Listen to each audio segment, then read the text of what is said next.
Salut les amis, c'est Imena et bienvenue dans cette nouvelle vidéo de l'interro surprise.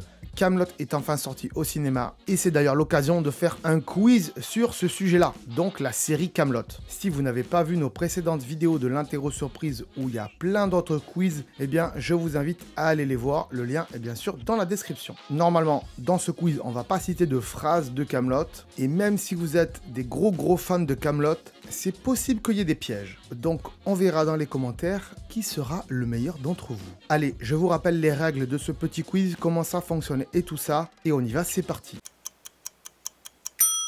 Vous allez vous munir d'un petit bout de papier et aussi de quoi écrire. Je vais vous poser 10 questions. À la fin de chaque question, je vous laisserai 10 secondes pour réfléchir. Pendant ces 10 secondes, vous noterez le numéro de la réponse que vous pensez être bonne.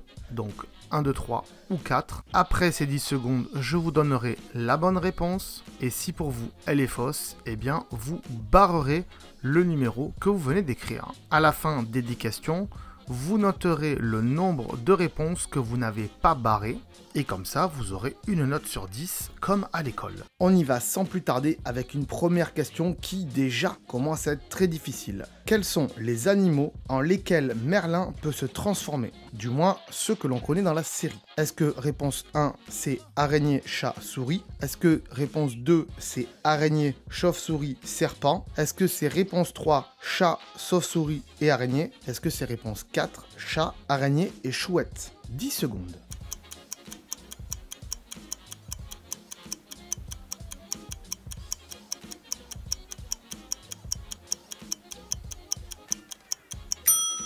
Et la bonne réponse, c'est la réponse numéro 4, c'est chat, araignée et chouette. Deuxième question, combien de fois Perceval oublie le parchemin qui déclenche le sort d'appel du chaudron rutile? Est-ce que c'est réponse 1, une fois, réponse 2, 2 fois, réponse 3, 3 fois, réponse 4, 4 fois?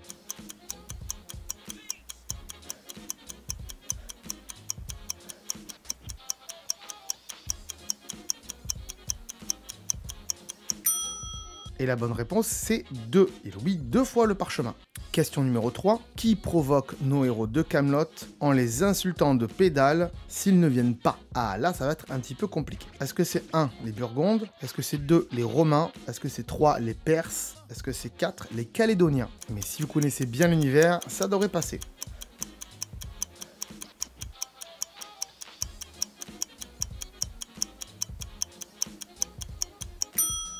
Et la bonne réponse est la réponse 4, c'est les Calédoniens. Et donc, la question, c'est plutôt quand ils vont jouer à la balle, ok? Donc, voilà, hein, quand ils jouent à la balle, ils s'entraînent à la balle, et c'est les Calédoniens qui les ont provoqués. Question suivante. Ce que le roi Arthur appelle les ennemis, le seigneur Galcin l'appelle comment? 1, les Burgondes, 2, le roi Lot, 3, les Vikings, 4, Yvain.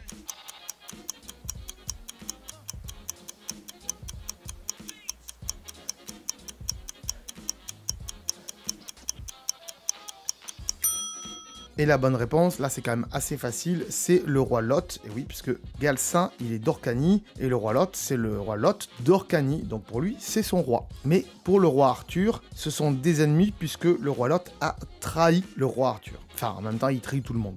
Question suivante. Où se rend le seigneur d'Agoné pour avoir des renseignements sur le Graal? Est-ce que c'est réponse 1 en Aquitaine, réponse 2 en Judée, réponse 3 en Carmélide, réponse 4 en Orcanie? C'est quand même assez facile, vous serez d'accord avec moi.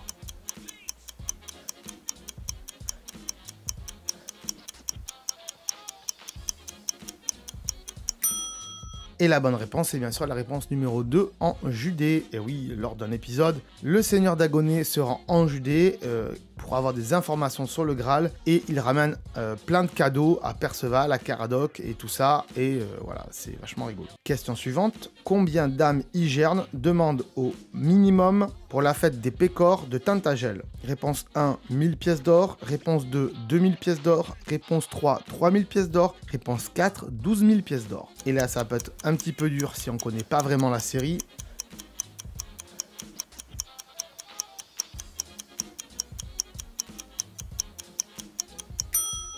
Mais la bonne réponse, c'est la réponse 2, et c'est 2000 pièces d'or. Sinon, le roi Arthur passera pour un rapia. Question suivante, puisqu'on parlait de Damigerne, avec qui était-elle déjà mariée quand le roi Pendragon a pris l'apparence de cette personne pour la séduire et a donc donné naissance à Arthur? Est-ce que c'est le duc de Lové? Est-ce que c'est le prince de Morlaix? Est-ce que c'est le duc de Gorlé? Ou est-ce que c'est le prince de Rovée?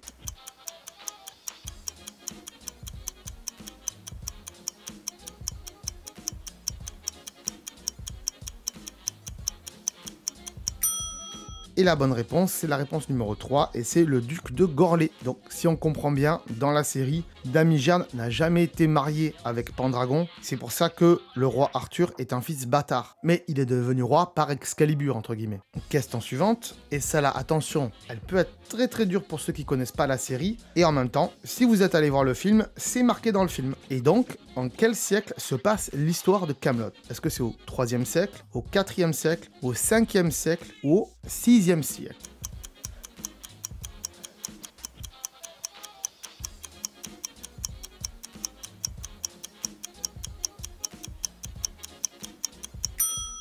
Et la bonne réponse est la réponse numéro 3, au 5e siècle. Question suivante, qui a fait vœu de pénitence? Est-ce que réponse 1, c'est Calogrenant? Réponse 2, Dagonet? Réponse 3, Galcin? Réponse 4, Hervé de Rinel?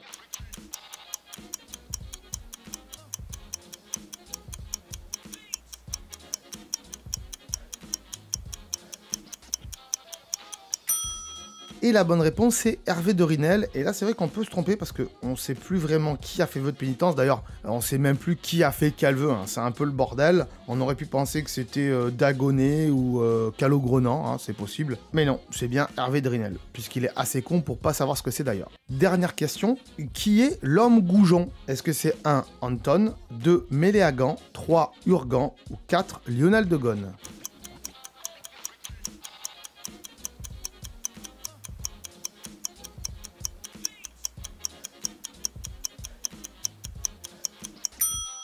Et la bonne réponse, c'est la réponse 3, c'est Urgan, l'homme Goujon. Et oui, Urgan, il apparaît à différents endroits dans Kaamelott, hein, parce que c'est un rôle qui ne nécessite pas qu'on le voit tout le temps. Donc, il apparaît pour la première fois dans, je sais plus quelle saison, mais c'est pas la saison 6 en tout cas. Pour la première fois, il apparaît en tant que pirate. Il propose ses services pour tuer la reine Guenièvre au roi Arthur. C'est comme ça que Arthur le rencontre d'ailleurs. On le revoit ensuite dans la saison 6, mais ça veut dire que ça s'est passé avant Kaamelott, ok? Il est avec une bande de bandits de grand chemin, et il fait la terreur dans les forêts, et ensuite, sans vous spoiler, mais on le reverra dans le film, et je vous dis pas comment. Voilà les amis, j'espère que vous avez aimé ce petit quiz. Si c'est le cas, n'hésitez pas à mettre un petit pouce bleu comme d'habitude, ça aide à référencer la vidéo. N'hésitez pas aussi à me marquer dans les commentaires votre score. Et oui, comme ça, on va pouvoir voir qui a été le meilleur. Alors, même si vous n'avez pas un bon score, c'est pas grave, mais marquez-le dans les commentaires. Au moins, ça nous aidera à jauger qui est vraiment bon sur Kaamelott et qui l'est moins. Et aussi de voir s'il y a beaucoup d'ultra fans qui ont fait ce test ou pas forcément. Je vous rappelle qu'il y a une playlist avec tous les quiz. Je vous ai mis le lien dans la description pour aller faire tous les quiz qu'on a fait sur la chaîne, et il y en a pas mal, et certains sont très rigolos d'ailleurs. Je pense notamment à ceux sur Wish. Si vous n'êtes pas abonné à la chaîne YouTube, eh bien sûr, abonnez-vous, hein, ce serait pas normal d'ailleurs. Et moi je vous dis à très bientôt. Ciao, bye bye. Ah, attends, avant de partir, j'allais oublier. Tu peux aussi me suivre sur les réseaux sociaux, ils sont là. Voilà, si ça t'intéresse, bien sûr. Tu peux aussi t'abonner à la chaîne en cliquant sur le logo ici. Voilà, là, maintenant, il s'affiche. Comme ça, tu pourras voir toutes les vidéos qu'on a fait sur la chaîne. Et en plus, c'est gratuit, c'est pas comme Netflix. Tu peux aussi regarder les vidéos que je te propose maintenant. Voilà, elles sont là, hein, elles sont bien. Et en plus, je pense qu'elles peuvent fortement t'intéresser. Donc voilà, n'hésite pas, clique dessus. En tout cas, je te remercie de t'être abonné et je te dis à très bientôt.